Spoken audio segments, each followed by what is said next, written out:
Honorable Prime Minister, sir, from the culturally rich city of Delhi, Vaibhav, a class 10th student of Kendriya Vidyalaya Janakpuri, earnestly seeks your counsel regarding his problem. Vaibhav, please ask your question. नमस्कार प्रधानमंत्री जी, मेरा नाम वैभव कनौजिया है। मैं कक्षा 10वीं का छात्र हूँ। मैं केंद्रीय विद्यालय जनकपुरी दिल्ली में पढ़ता हूँ। महोदय, मेरा आपसे यह प्रश्न है कि how to stay motivated and succeed when we have so many of backlog. Thank you sir. धन्यवाद वैभव। माननीय प्रधानमंत्री जी, हम बच्चे ही नहीं, हमारे अभिभावक भी आपसे अपनी समस्याओं का निदान चाहते हैं। सुजीत कुमार प्रधान जी, जो झारसुगुड़ा उड़ीसा से एक अभिभावक हैं, आपसे इसी विषय पर मार्गदर्शन की अपेक्षा रखते हैं। श्रीमान सुजीत प्रधान जी, कृपया अपना प्रश्न पूछें। माननीय प्रधानमंत्री जी नमस्कार, मेरा नाम सुजीत कुमार प्रधान। मेरा प्रश्न है, पाठ्येतर गतिविधि के लिए बच्चों को कैसे प्रेरित करें? धन्यवाद। धन्यवाद श्रीमान। माननीय प्रधानमंत्री जी, स्थापत्य और चित्रकला के धनी राजस्थान के जयपुर की कक्षा 12वीं की छात्रा कोमल शर्मा आपसे अपनी परेशानी का हल चाहती हैं। कोमल, कृपया अपना प्रश्न पूछें। नमस्कार माननीय प्रधानमंत्री जी महोदय, मेरा नाम कोमल शर्मा है। मैं राजकीय बालिका उच्च माध्यमिक विद्यालय बगरू जयपुर कक्षा 12वीं की छात्रा हूँ। मेरा प्रश्न आपसे ये था कि मेरे एक सहपाठी का एक पेपर अच्छा नहीं गया है, तो मैं उसे दिलासा कैसे दूं? धन्यवाद। धन्यवाद Komal. Honourable prime minister sir, Aaron Eapen, a class 10th student of Qatar, is overwhelmed by a similar problem. Aaron, please go ahead and ask your question. Namaste sir, greetings from MES Indian School, Doha, Qatar. My name is Aaron Epen of class 10. My questions to the Honorable Prime Minister of India are these: how to stop myself from procrastinating and how to keep away my exam fears and the sense of lack of preparation. Thank you, Aaron. Honorable Prime Minister sir, Vaibhav, Mr. Pradhan ji, Komal and Aaron are eager to gain from your wisdom on how to handle the problem of lack of motivation and how to sustain commitment to academics. Also, many other students from all over India want to know how to ensure that they participate equally in extracurricular activities to be well integrated individuals. Kindly guide all of us, sir. कोई ये सोचता हो कि motivation का कोई injection मिलता है, हाँ, और वो इंजेक्शन हम लगवा दें तो फिर मोटिवेशन का एश्योरेंस मिल जाता है। किसी को लगता है कि ये फॉर्मूला मिल जाए तो फिर मोटिवेशन की कभी समस्या नहीं रहेगी। तो मैं समझता हूं कि बहुत बड़ी गलती होगी। लेकिन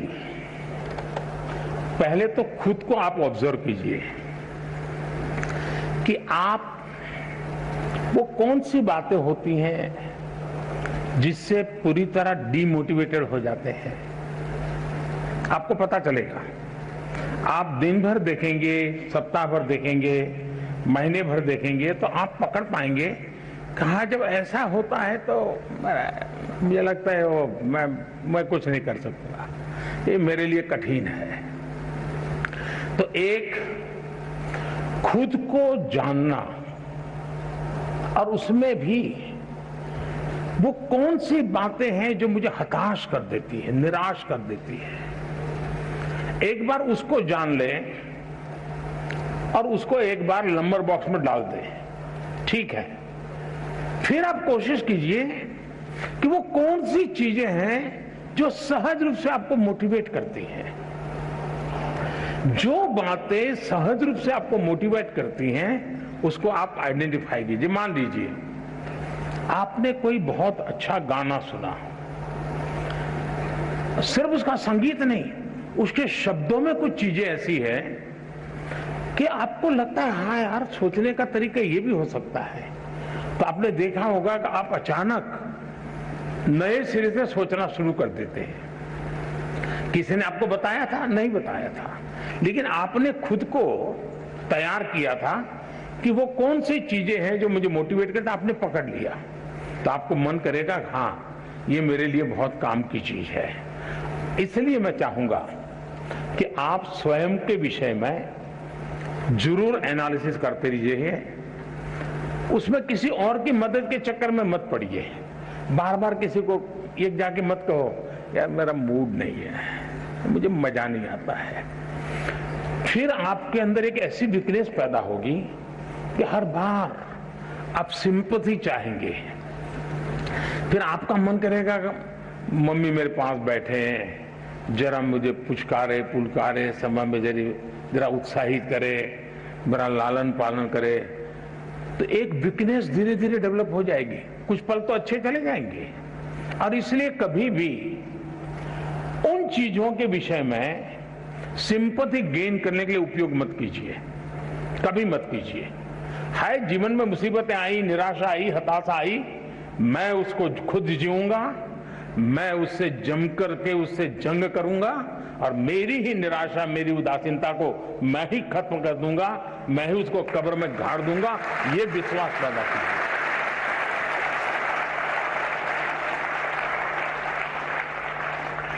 दूसरा है, हम किन चीजों को ऑब्जर्व करते हैं। कभी कभी कुछ चीजों को ऑब्जर्व करने से भी हमें बहुत प्रेरणा मिलती है। अब मान लीजिए आपके ही पर घर में एक 3 साल का बच्चा है, 2 साल का बच्चा है, उसको कुछ लेना है, लेकिन उसके लिए बड़ा मुश्किल है। आप दूर से देखते रहिए कि वो गिर जाएगा, पहुंच नहीं पाएगा, थक जाएगा तो थोड़ी देर चला जाएगा, फिर आएगा, फिर कोशिश करेगा। मतलब आपको वो सिखा रहा है कि ठीक है मेरे लिए मुश्किल है, लेकिन मैं अपनी कोशिश नहीं छोड़ूंगा।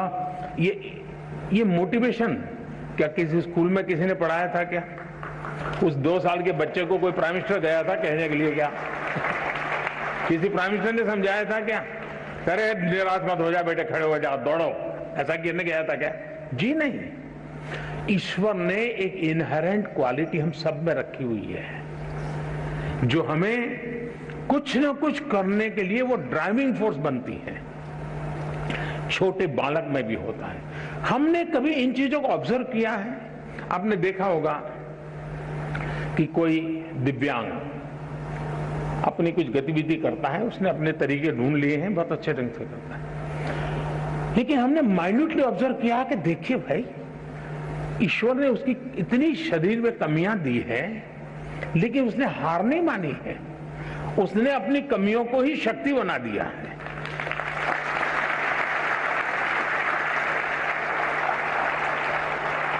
और वो शक्ति खुद को तो दौड़ाती है, वो खुद शक्ति अगर देखने वाला नहीं, ऑब्जर्व करने वाला, जो निरीक्षण करता है, उसको भी प्रेरणा देती है।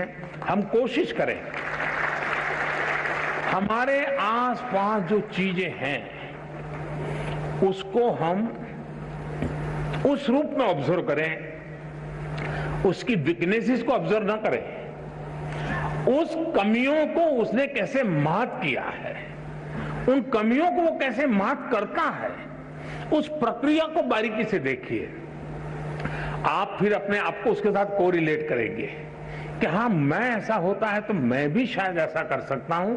ईश्वर ने तो मुझे हाथ पैर सब बहुत बढ़िया दिया है, मुझे तो कोई कमी नहीं है, मैं क्यों चुप बैठा हूं? आप खुद दौड़ने लग जाएंगे। और इसलिए मुझे लगता है कि दूसरा एक विषय है, क्या कभी आप खुद की एग्जाम लेते हैं क्या? आप अपने एग्जाम भी तो कभी लीजिए, कोई आपके एग्जाम क्यों ले? जैसे मैंने शायद मेरी जो किताब है एग्जाम वॉरियर, उसमें एक जगह पे लिखा हुआ है कि आप कभी एग्जाम को ही एक चिट्ठी लिख दो, हे डियर एग्जाम, और उसको लगा और तू क्या समझते हो, मैंने ये तैयारी की है, मैंने ये तैयारी की है, मैंने ये मेहनत की है, मैंने इतना प्रयास किया है, मैंने ये पढ़ा है, मैंने ये लिखा है, मेरी इतनी नोटें भरी हुई है, मैं टीचर के साथ इतने घंटे बैठा हूं, मैंने मम्मी के साथ इतना समय बिताया है, मैं मेरे पड़ोसी के छात्र ने अच्छा काम किया तो उसके जाकर अरे मैं इतना सीख करके आया हूं, तुम कौन होते हो मेरा मुकाबला करने वाले।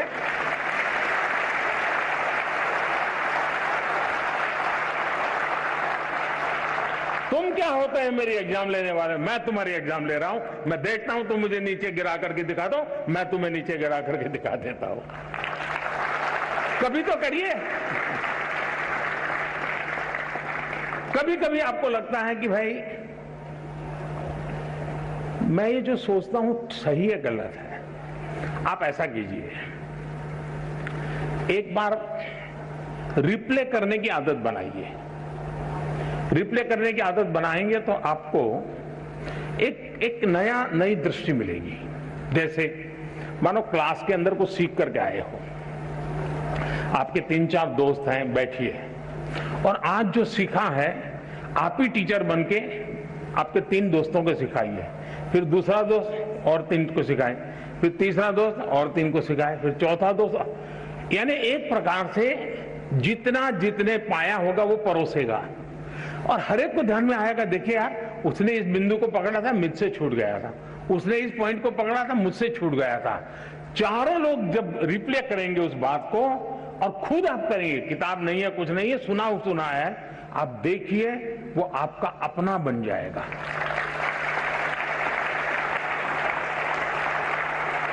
आप चीजों को, अब आपने देखा होगा कहीं कोई घटना घटी हो, बड़े बड़े पॉलिटिकल लीडर को भी ये टीवी वाले खड़े हो जाते हैं ना डंडा लेकर के, और आपने देखा होगा वो जवाब देने में इधर उधर हो जाते हैं। कुछ लोगों को तो पीछे से प्रॉम्प्टिंग करना पड़ता है, आपने देखा होगा।